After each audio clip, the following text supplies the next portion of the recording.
Sana mula ngayong gabi, hindi ka na magmamakaawa para lang sa tunay na pagmamahal.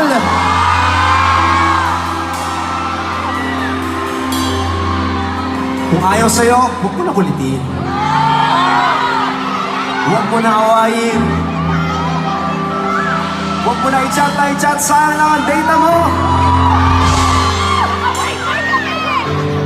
Kung saan siya magiging masaya, ihatid mo na lang.